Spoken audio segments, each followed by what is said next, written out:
دا د آل انډیا رادیو د بهرنیو خپرونو پښتو څانګه ده.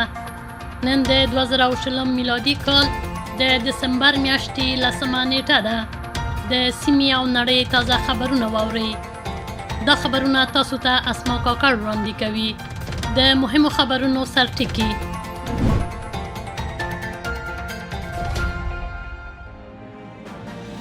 د دفاع وزیر راجنات سنگ ویلي چې د سایبر امنیت او نظامی درملنه نن زموږ د ننګونو په سر کې دي. لومړی وزیر نریندرا مودي به د 2021 جنوري په 9مه د پرواسی بهاراتیا دیوس کنوانسیون پرانیزي. د انګلستان تنظیم کوونکي وایي د الرژي تاریخ لرونکي خلک باید د فایزر بیوټیک کووید واکسین وانخلي. ملګري ملتونه وایي د ایتوپیا شخړه د کنټرول څخه بهر ده. د فرانسې کابینې د افراطیت په نښه کولو قانون تصویب کړ. او اوس هم بشپړ خبرونه. د دفاع وزیر راجنات سنگ نن د آسیا د دفاع وزیرانو ناستې پل د بنسټ ایښودلو 10مه کلیزه کې ګډون وکړ. ښاغلي سنگ په خپله وینا کې وویل سایبر امنیت او نظامي درملنه نن زموږ د ننګونو په سر کې ده. هغه وویل بل مهم ګام د پلس هیوادونو ته د آسیا مستقیم مخابراتي زیربنا پراخولو په اړه د مفهوم پلي کول دي. ښاغلي سنگ زیاته کړه تروریزم، بین المللي قاچاق او د وبا ناروغیو ګواښونو په نښه کولو هڅو ته هم اړتیا لري. هغه وویل د دوی د ملکی قانون پلي کوونکو همکارانو ته د اړوندو هیوادونو د پوځي تاسیساتو ملاتړ مهم دی. وزیر وویل زموږ وړتیا په سیمه کې ننګونو ته په ګډه د خپلواکۍ، شمولیت او ازادۍ اساساتو پر بنسټ ځواب ویل زموږ راتلونکی ټاکي. هغه زیاته کړه د مقرراتو پر اساس حکم ته ګواښونه، سمندري امنیت، د سایبر اړوند جرمونه او تروریزم یوازې د یو څو نومولو لپاره اوس هم هغه ننګونې پاتې دي چې موږ ورته اړتیا لرو. IDMM+ د آسیا او د دې اتو خبرو همکارانو استرالیا، چین، هند، جاپان، نیوزیلند، د کوریا جمهوریت، روسیه او متحده ایالاتو لپاره یو پلیټ فارم دی ترڅو په سیمه کې د سولې، ثبات او پرمختګ لپاره امنیت او دفاعي همکاري پیاوړې کړي. لومړی وزیر نریندرا مودي به د راتلونکي میاشتې په 9مه نیټه د پرواسی بهاراتیا دیوس کنوانسیون پرانیزي. کووید-19 ناروغۍ ته په پام کې نیولو سره کنوانسیون به په مجازي توګه جوړ شي. ولسمشر رامنات کوویند به د ویلا دی کوري خطاب وکړي. د 2021 کال پرواسی بهاراتیا دیوس ویب پاڼه پرون د بهرنیو چارو د وزیر لخوا پرانیستل شوه چې د سږکال موضوع د اتمانیربیر بهارت مرسته کول دي. د بهارت کو جان کویز ګټونکی به په افتتاحیه غونډه کې اعلان شي. د پرواسی بهاراتیا سامان جایزې به هم اعلان شي چې نامتو بهرني هندیان به په هند او بهر کې په بیلابیلو برخو کې د دوی د همکاریو له امله ویاړي. د انګلستان د درملو تنظیم کوونکی وایي هر هغه څوک چې د درملو یا خوړو سره د الرژیو تاریخ لري باید د فایزر بیوټیک واکسین ترلاسه نه کړي. لارښود یوه ورځ وروسته له هغه راغی کله چې انګلستان په نړۍ کې لومړی هیواد شو چې په دې اونۍ کې د کووید-19 ویروس په وړاندې واکسین پیلوي. جونز راین د درملو او روغتیا پاملرنې محصولاتو تنظیماتي ادارې اجرایوي رئیس په یو بیان کې وویل چې دوهم دوز باید هغه چاته ورنکړل شي کوم چې د دې واکسین د لومړي دوز اداره کولو وروسته الرژي تجربه کړې وي. هر هغه څوک چې واکسین، درمل یا خوړو ته د الرژي تاریخ ولري باید د فایزر بایوټیک واکسین ونه کړي. دا واکسین پرون د کاناډا لخوا تایید شو. د ملګرو ملتونو د بشري حقوقو مشر پرون خبرداری ورکړ چې د ایتوپیا وضعیت په کنټرول کې نه دی، په ملکیانو باندې ناوړه اغیزه کوي او بیړنۍ څارنې ته اړتیا لري. د ملګرو ملتونو د بشري حقوقو مشر میشل بیچلت دغه وضعیت خورا ډیر تشویشناک او بې ثباته بولي. د جګړو راپورونه د ټاګي مرکز میخل او د شیرو او اکسوم کارونو شاوخوا سیمو کې کیږي. په هر صورت ایتوپیا په خپل ټاګیر سیمه کې د وژونکې جګړې په اړه د خپلواکه تحقیقاتو غوښتنه رد کړه. د حکومت اعلامیه د نړیوالې ټولنې لخوا د ایتوپیایي ځواکونو او د ټاګرې سیمه ییز حکومت ترمنځ د یوې میاشتې اوږدې جګړې په اړه د لا شفافیت غوښتنه کوي، چې فکر کېږي داسې کېږي چې د ملکي وګړو په ګډون یې زرګونه کسان وژلي دي. د حکومت لوړپوړي چارواکي ریډوان حسین د سه شنبې په ورځ خبریالانو ته وویل ایتوپیا به یوازې هغه وخت مرستې وغواړي که چیرې داسې پرېښي چې په تحقیق کې پاتې راغلي. د فرانسې کابینې د افراطیانو لخوا د وروستیو لړیو بریدونو وروسته د افراطیت سره مبارزې په هدف یو قانون تصویب کړ. د قانون مسوده د سیکولر ارزښتونو ساتلو لپاره د ولسمشر ایمانویل میکرون لخوا د اوږدمهاله چلند یوه برخه ده. د کور، ښوونځي او نفرت څخه ډک بیاناتو قواعد سختوي. ځینې نیوکه کوونکي په فرانسه او بهر کې د هغه په حکومت تور لګوي چې دا د دین په نښه کولو لپاره کاروي. خو لومړي وزیر جان کاسټکس دا د ساتنې قانون وباله چې مسلمانان به د رادیکالانو له منګولو څخه آزاد کړي. هغه ټینګار وکړ چې متن د مذهبونو او په ځانګړي ډول د اسلامي مذهب خلاف نه وو. قانون په اکتوبر کې د ښوونکي سمویل پیټي سرغوڅولو ته د ځواب په توګه لیږدل کېږي. 40 کلن پیټي د بریډګر لخوا د حضرت محمد صلی الله علیه وسلم د کارتوني ښودلو وروسته ووژل شو. د ګانا ولسمشر نانا اکوفوادو د سختې سیالۍ وروسته چې د دوشنبې په ورځ ترسره شوې وه بیا وټاکل شو. رسمي پایلې ښودلې چې ښاغلی اکوفوادو 50.6 سلنه رایې ترلاسه کړي. په داسې حال کې چې د هغې اصلي سیال پخوانی ولسمشر جان مهما لخوا 40.4 رایې ګټلې دي. ښاغلی مهما لا تر اوسه ماتې نه ده منلې. دا دریم ځل دی چې ولسمشرۍ ټاکنو کې دغه دواړه سیاستوال یو بل سره مخ شوي وو. ګانا په افریقا کې تر ټولو مستحکم دیموکراسۍ کې شهرت لري. په پارلماني ټاکنو کې وروستۍ پایلې لا هم اعلان شوي نه دي.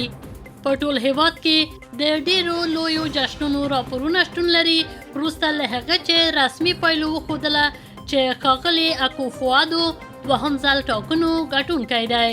دا په ګانا کې د ولسمشرۍ اتم انتخابات دي له هغه وخته چې په 1993 میلادي کال کې اساسي قانون له سره جوړ شوی. په بروکسل کې د بریتانیا د لومړي وزیر بوریس جانسن د اروپایي کمیسیون مشر ارسولا وانډرلاین ترمنځ د 3 ساعتونو ډوډۍ ناسته د بریکسټ په اړه د پاتې مسلو حل کولو له کوم پرمختګ پرته پای ته ورسېده.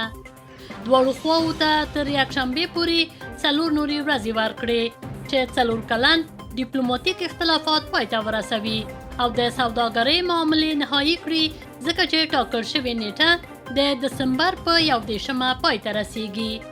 متحده ایالاتو په 2014 کې د اروپایي اتحادیې پرېښودو ته رایه ورکړه. دواړو مشرانو 2 اونۍ اوږد ټلیفون زنګونه او له 1 اونۍ څخه په لږ وخت کې 3 ساعته ناسته درلوده. جانسن خبرو ته د نوي تحرک په هیله بروکسل ته لاړ چې د کاپ نیولو حقونه او د سیالۍ قواعد پکې شامل دي. د ملګرو ملتونو عمومي منشي انټونیو ګوټیریس پرون خبرداری ورکړ چې په ځینې هیوادونو کې د واکسین ملت پالنه په بشپړ سرعت سره په مخ ځي. هغه وویل چې د نړۍ په ګوټ ګوټ کې د پرمختګ په لور هیوادونو کې خلک په ځینې بډایه هیوادونو کې د کورونا ویروس پر وړاندې د واکسین لپاره چمتووالی ګوري. دوی حیران دي چې چیرې او کله به دوی واکسین شي. د ملګرو ملتونو مشر په مکرر ډول غوښتنه کړې چې واکسینونه باید په عمومي ډول وکارول شي ترڅو د سیارې هر چاته د لاسرسي وړ وي. هغه د نړیوال روغتیا سازمان پروګرام لپاره په راتلونکو 2 میاشتو کې د 4.2 میلیارډو ډالرو غوښتنه وکړه ترڅو د نړۍ تر ټولو بېوزله خلکو ته د ویروس واکسین واخلي او تحویل کړي. انګلستان او روسیه د مخه خلکو ته واکسین کوي. په متحده ایالاتو کې د فایزر واکسین کولای شي په راتلونکو ورځو کې د اضطراري کارونې لپاره شین څراغ ترلاسه کړي. دغه واکسین پرون د کاناډا لخوا تایید شو. دا و د دې مهال خبرونه.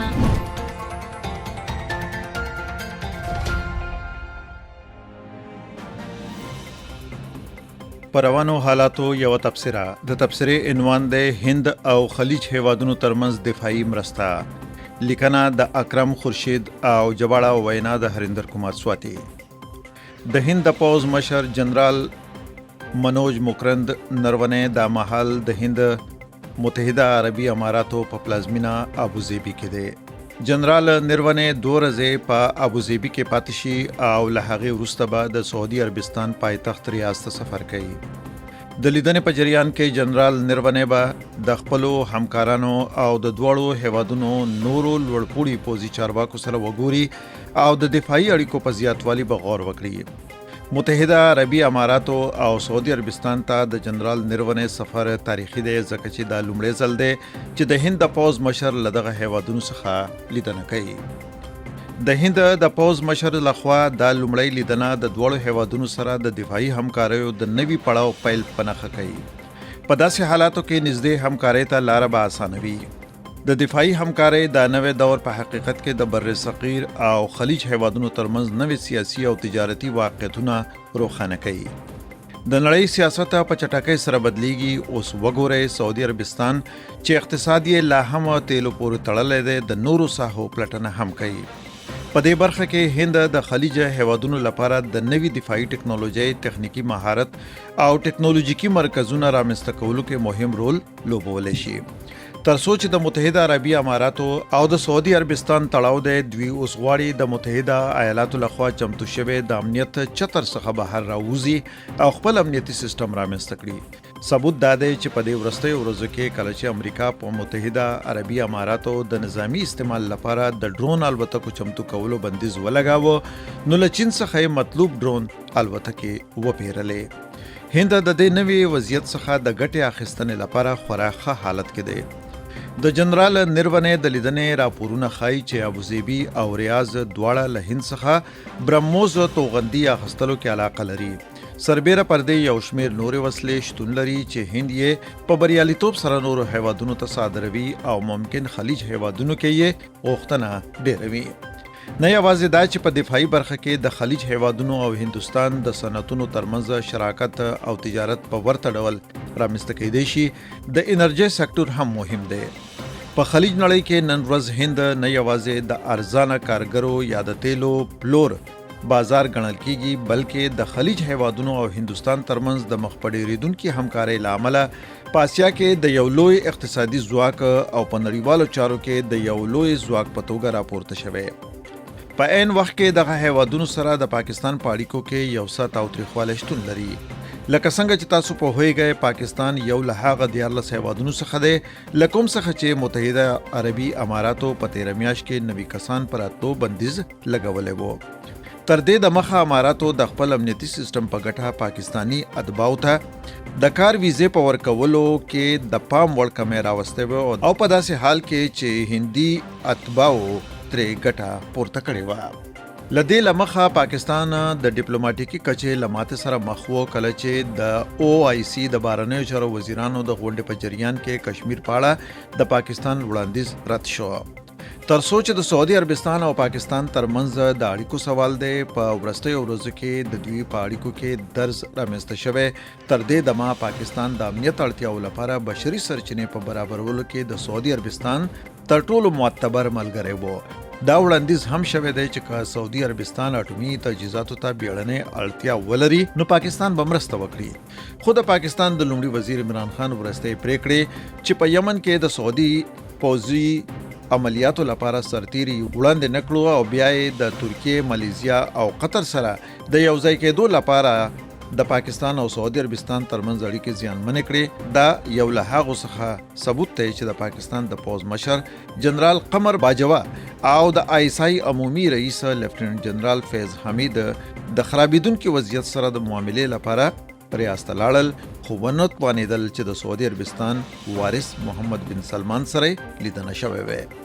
دا څرګنده خبره ده چې محمد بن سلمان هڅه کوي په سعودي اقتصاد او ټولنه دواړو کې ازادي راولي او د دې څخه په ګټه اوچتولو هند کولی شي په اسلامي نړۍ کې ځان لپاره ښه غوره کړي. د خلیج هیوادونو سره د هند سوداګریزي او کلتوري اړیکې له ډېرې مودې راهیسې نږدې او دوستانه وې. دفاعي همکارۍ د دې قوي اړیکو نوې او قوي اړخ په توګه راڅرګند شوې.